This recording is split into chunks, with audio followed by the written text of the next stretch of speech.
अस्सलामु अलैकुम वरहमतुल्लाहि वबरकातुहू। दोस्तों, मैं निशात अहमद आप तमाम साथियों का बहुत बहुत इस्तकबाल करता हूं, खैर मकदम करता हूं, वेलकम करता हूं आपके अपने ही यूट्यूब चैनल जीएस ऑनलाइन पर। एक दफा आप तमाम हजरात ये बताइए, हमारी ऑडियो और वीडियो आपको क्लियर मिल रही है? अगर ऑडियो और वीडियो क्लियर है तो एक मर्तबा चैनल को सब्सक्राइब करके घंटी वाले आइकन को प्रेस कर नोटिफिकेशन को ऑल कर लीजिएगा। अगला सवाल देखते हैं। हक़ तालीम एक्ट इस बात को यकीनी बनाता है कि हर बच्चा तालीम हासिल करे। हक़ तालीम एक्ट यानी राइट टू एजुकेशन एक्ट, यानी कि साथियों शिक्षा का अधिकार अधिनियम किस बात को यह बनाता है? 8वीं जमात तक अंग्रेजी जमात में तालीम हासिल करना। अभी अगर आप में से बहुत सारे लोग जो बिहार में पढ़ते होंगे, बिहार से होंगे, वो उनको यह पता होगा कि साथियों अपने बिहार में 1 से लेकर 8 तक किस जबान में तालीम होती है? मादरी जबान में। ठीक है, और मादरी जबान हिंदी है ना? और या जो भी जबान हो आपकी। उसके बाद आपका देखे होंगे कि साथियों 8 से लेकर, जी आपने देखा होगा कि 8 से लेकर 10th यानी 9 10th जो है वो आपके रियासती जबान यानी कि हिंदी में होती है। बिहार का हम एक सिंपल लेते हैं, बाकी और लोग जहां से होंगे इसी पर देख लीजिएगा। इसीलिए जब 10th का एग्जाम होता है, मैट्रिक का एग्जाम, तो इसके अंदर इंग्लिश जो है वो आपका जरूरी नहीं होता है, यानी लाजमी पेपर नहीं होता है। इसी वजह से, वरना लाजमी पेपर होता है इंग्लिश भी, ये लाजमी पेपर नहीं होता है जी। ये आपका शिक्षा का अधिकार अधिनियम में ये चीज है। तो क्या कहा गया? हर बच्चा तालीम हासिल करे। 8वीं जमात तक अंग्रेजी जमात में तालीम, अगर अंग्रेजी में किया जाएगा तो बिहार वाले तो छट जाएंगे, ये हमारा गलत है। 8वीं जमात तक हिंदी मीडियम में तालीम हासिल करे। 8वीं जमात तक मादरी जबान में, अगर हिंदी मीडियम हम कर दें तो फिर जो साउथ में जहां हिंदी मीडियम नहीं चलता तो फिर वहां के बच्चे तो निकल जाएंगे इससे, ये वाला भी आपका क्या हो जाएगा? निगेटिव हो जाएगा। अब 8वीं जमात तक मादरी जबान में तालीम हासिल करे जी, सी वाला आपका ये हो गया। और डी में है 8वीं जमात तक रियासत की जबान में तालीम हासिल करे। चलिए बताइए, अब आप बता दें क्या होगा राइट आंसर जी। तो ध्यान दीजिएगा साथियों, अगर हम ये करते हैं कि रियासत की जबान, ये नहीं बल्कि हक़ तालीम एक्ट यानी शिक्षा का अधिकार अधिनियम 2009 ये कहता है कि 8वीं जमात तक मादरी जबान में तालीम हासिल करे। ये वाला आपका पॉजिटिव है और इसीलिए ऑप्शन नंबर सी वाला जो है वो आपका राइट होगा। ठीक है, चलिए। जबान पढ़ने के लिए समई और बसरी तरीका कार का इस्तेमाल किस लिए मुफीद है? सही तहरीर, दुरुस्त पढ़ना, दुरुस्त तलफ्फुज और सही सुनना। देखिए ध्यान दीजिएगा, क्या कह रहा है? समई और बसरी। समई का मतलब होता है सुनना और बसरी का मतलब होता है देखना। हमने आपको पढ़ाया था टीएलएम पढ़ाए थे, इसमें बताए थे कि टीचिंग लर्निंग मटेरियल, यानी कि साथियों मैंने आपको बताया था कि समई वो बसरी मवाद। अब इसका मतलब हो गया कि जो हम लोग सुनते हैं, सुनकर या देखकर जो सीखते हैं, तो उस तरीका कार का जो इस्तेमाल किया जाता है वो किस लिए मुफीद है? सही तहरीर। एक बात बताइए, सही तहरीर के लिए सुनना या फिर देखना, ये दोनों यहां पर नहीं लगेगा।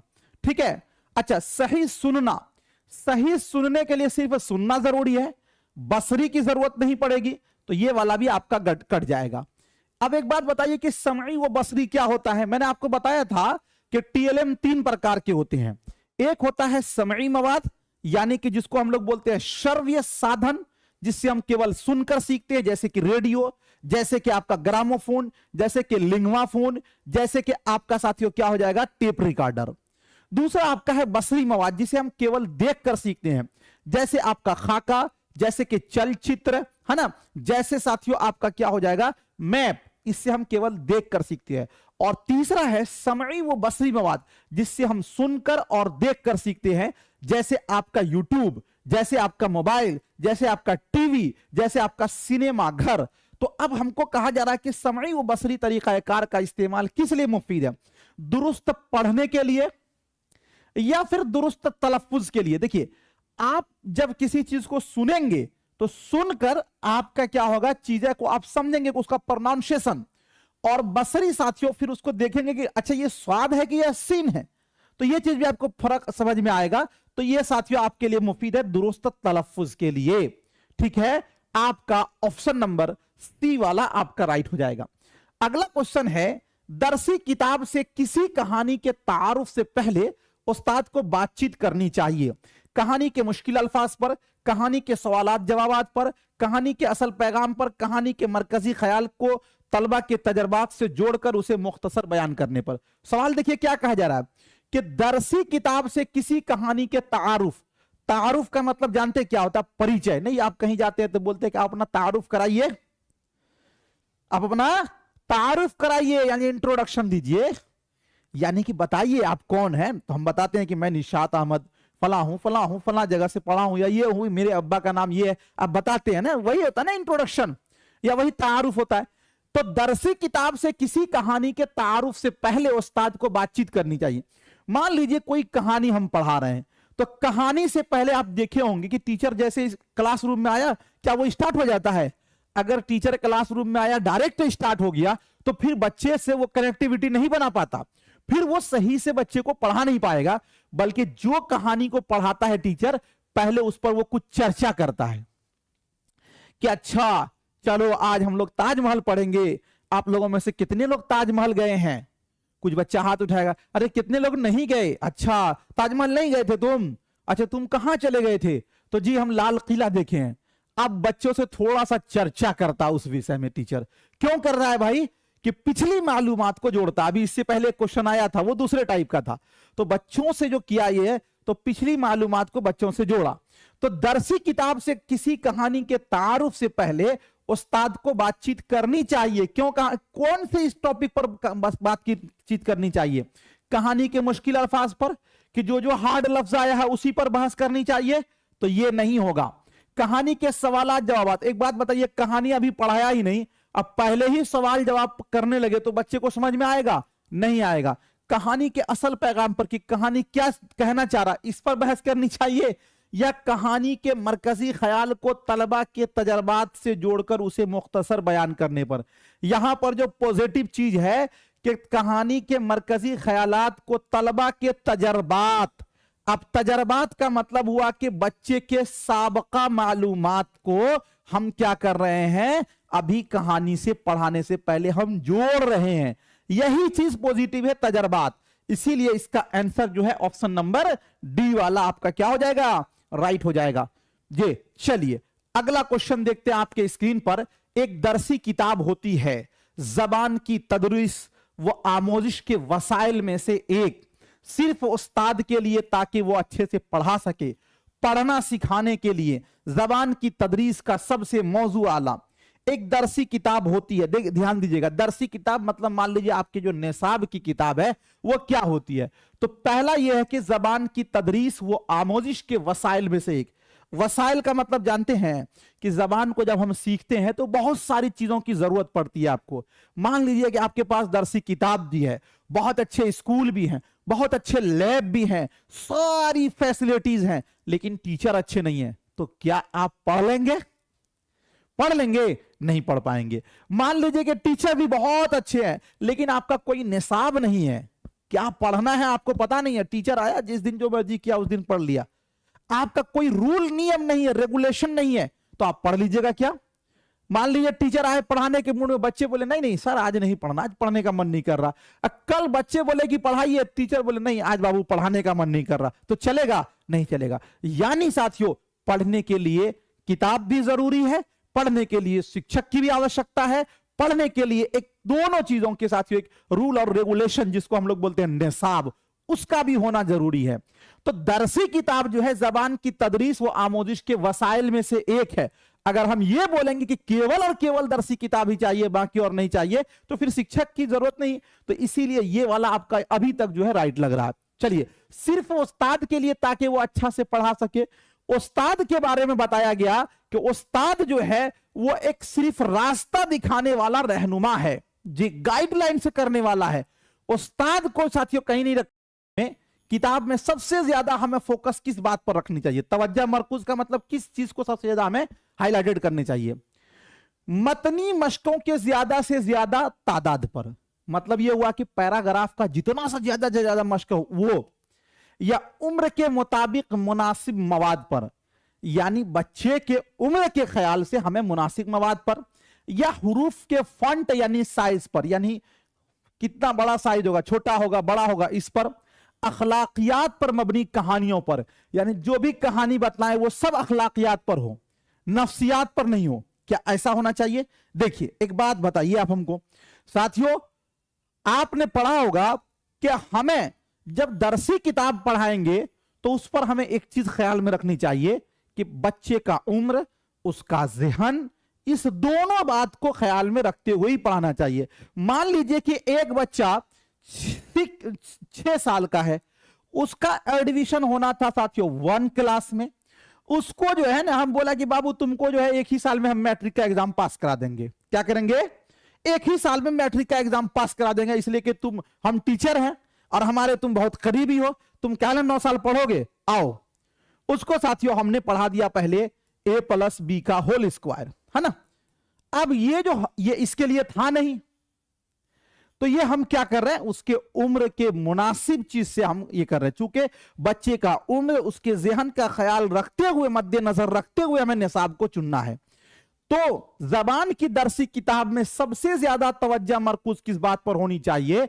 उम्र के मुताबिक मुनासिब मवाद पर। यानी आपको साथियों उम्र, अभी मान लीजिए कि हम आपको यहां पर उर्दू पढ़ा रहे हैं, और उर्दू नहीं, हम आपको यहां पर आपको क्या पढ़ा दिए, सीटेट का उर्दू नहीं पढ़ा रहे हैं, आपको पढ़ाने लग गए उर्दू अदब जो बीपीएससी वाले को पढ़ा रहे हैं कि अल्लामा इकबाल कहां पैदा हुए, फैज अहमद फैज कहां पैदा हुए, फोर्ट विलियम कॉलेज क्या है, दिल्ली कॉलेज क्या है, दारुल तर्जमा हैदराबाद क्या है, जी बुरहानुद्दीन जानम कौन है, वो आपके लिए है नहीं। बस समझ रहे हैं? तो उम्र के मुताबिक मुनासिब मवाद पर, ये वाला जो है पॉजिटिव है, बी वाला राइट हो जाएगा। ठीक है, चलिए अगला क्वेश्चन है, एक मुतासिर कुन सबक से जबान की तदरीस शुरू करना होता है? ब्लैक बोर्ड पर लिखना, समई तरीकाकार के जरिए मकसद को वाज़ेह करना, सरगर्मी के साथ तालिब इल्मों की बहाली को बढ़ाना, और सबक के असल मकसद को पेश करना। क्या कहा जा रहा है कि एक मुतासिर कुन सबक जबान की तदरीस शुरू करना होता है।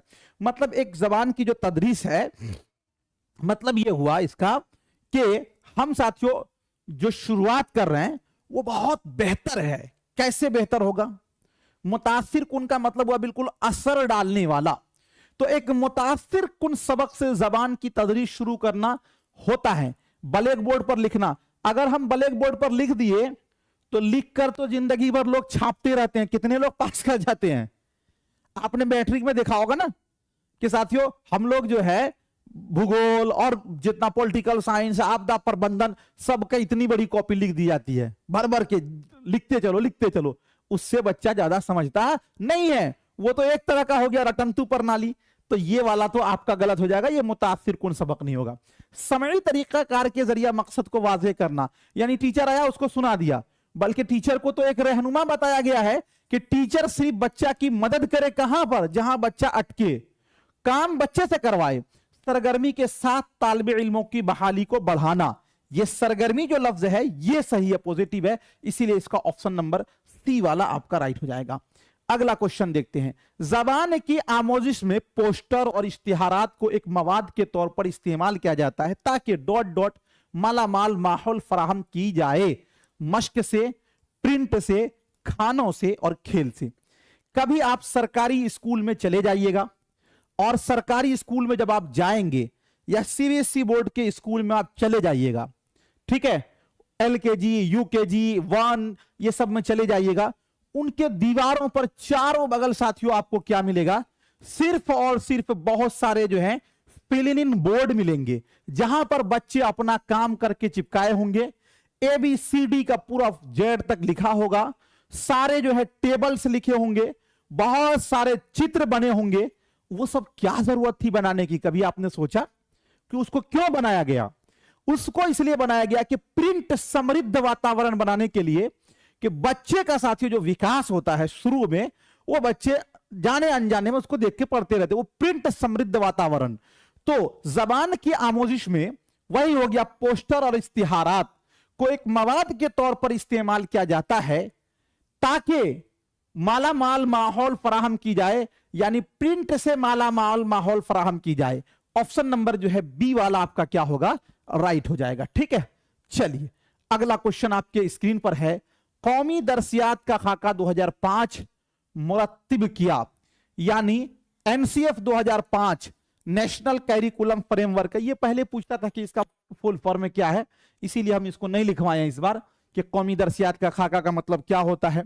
तो एनसीएफ इसको 2005 बोलते हैं। ये एक तरह का दस्तावेज है जिसमें साथियों बताया गया कि टीचर का तनासुब क्या होना चाहिए, कितने शागिर्द पे कितने बच्चे होना चाहिए, पढ़ाने का क्या ये है।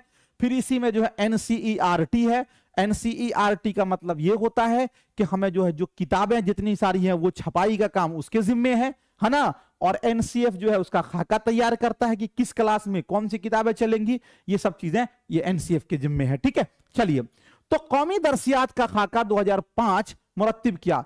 यूनिवर्सिटी ग्रांट कमीशन ने, national council of educational research and training ने, नेशनल फॉर ट्रेनिंग ने, और यह है district institute of educational and training ने। चलिए क्या होगा राइट आंसर। ये कौमी दरसियात का खाका 2005 किसने ये किया, तो देखिए इसको साथियों कौमी दरसियात का खाका 2005 को तरतीब दिया किसने, तो याद रखिएगा national of educational research and training. इसका मतलब होता है NCERT, जिसको हम लोग बोलते हैं ना NCERT। एन से हो जाएगा नेशनल और सी से हो जाएगा साथियों आपका जो नेशनल काउंसिल है ना, ई से हो जाएगा एजुकेशनल, आर से हो जाएगा रिसर्च और टी से हो जाएगा ट्रेनिंग। तो national council of educational research and training ये साथियों 1961 में ये इसका ये हुआ था। ठीक है ना, कायम किया गया था। तो कौमी दरसियात का खाका 2005 में इसी ने तरतीब दिया। ऑप्शन नंबर बी वाला आपका राइट हो जाएगा। और यूनिवर्सिटी ग्रांट कमीशन इसको बोलते हैं यूजीसी। क्या बोलते हैं, यूजीसी। ठीक है, तो ये तो आपका नहीं है, ये नहीं है। ऑप्शन नंबर बी वाला आपका राइट हो जाएगा। अगला क्वेश्चन है 19 नंबर में, क्लास में खेल सरगर्मियों के जरिए तलबा को जबान सिखाते हुए यह ख्याल रखना मुनासिब है कि यह सरगर्मी तलबा को मजीद अदबी मुताले पर क्या करे, अदबी मुताले पर रागिब होना चाहिए। रागिब करे, टेक्नोलॉजी की मदद से होने वाली सरगर्मियों के मुकाबले कम लागत हो, अंदाजाकारी और हुसूल के अमल से मरबूत हो, दरसी किताब देखने की जरूरत कम से कम कर दे। मतलब इस क्वेश्चन का साथियों जो मतलब ये हुआ कि क्लास में खेल सरगर्मियों के जरिए तलबा को जबान सिखाते हुए ये ख्याल, मतलब हम बच्चे को खेल खेल में सिखा रहे हैं। अब खेल खेल में बच्चे को हम इतना ना खेल खेल करवा दिया कि वो बच्चे किताब से कोसों दूर चले गए, है ना। हमें साथियों हमेशा इस बात पर फोकस करना है कि बच्चे को खेल खेल में तो सिखाना है, लेकिन ये खेल इस तरफ बच्चे को रागिब करे, आमादा करे कि बच्चे किताब से जुड़े। तो पहला यह है कि तलबा को मजीद मुताले पर रागिब करे। ये वाला जो है अब तक सही लग रहा है कि हम बच्चे को खेल सरगर्मियों के जरिए जो सिखाएंगे वो खेल सरगर्मी बच्चे को मजीद अदबी मुताले पर रागिब करे। आंसर ए अभी तक सही है। टेक्नोलॉजी की मदद से होने वाली सरगर्मियों के मुकाबले कम लागत हो, यह साथियों कहीं तक भी सही नहीं है, इसलिए कि टेक्नोलॉजी की यहां पर कहीं भी बात नहीं की गई है। अंदाजाकारी और हुसूल के अमल से मरबूत हो, यानी हम खेल खेल की जो सरगर्मी कराएं उसका जांच भी होता रहे, मूल्यांकन भी होता रहे। जी नहीं। अच्छा, दरसी किताब देखने की जरूरत कम से कम कर दे।